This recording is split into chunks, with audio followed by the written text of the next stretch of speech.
Israeli standpoint, the smart thing to do is to reach some strategic understandings with Trump as early as possible on how the approach to Iran is going to work. Hmm. Because Iran is dramatically weaker than it was for reasons I said before, without getting into how weak it is economically right now. I just focused on the military weakness, the vulnerability there. Now is the time to reach an agreement with Trump on what's the objective, getting back to objectives and means, what's the objective? Is it to ensure that the Iranian nuclear program is reduced to the point where they no longer even have an option of having a nuclear weapon? Very hard to achieve because the Iranians have spent a lot of time and money building this capability. But if they understand the consequence of not reaching a deal is not only a draconian economic set of sanctions put on them, but also, if they don't respond, a readiness to use force to destroy the nuclear infrastructure, which they've spent over 30 years building and more than $500 billion.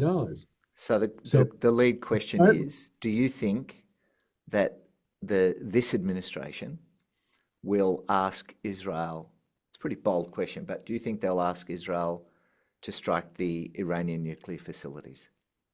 I think that Trump will try to use the Israeli threat of military force with our support for it, as opposed to our participation in it, because he's presented himself, the critical line that he used in his inaugural speech yesterday was, we measure success not on battles won, but on wars ended, and most importantly, on wars avoided, wars we didn't get into.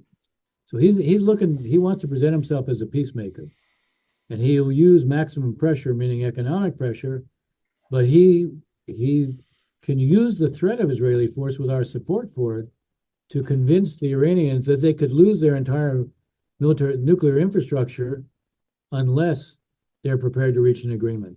Mm. I think it's very important for Israel to reach an understanding on what the strategy is, and if Trump agrees that if diplomacy doesn't work, he will support the use of force, the Israelis then need to get from him certain capabilities we have never provided Israel. One of which is the massive ordnance penetrator. There's one nuclear site, enrichment site, in Fordo, which is a mountain, that Israel doesn't have the means to destroy.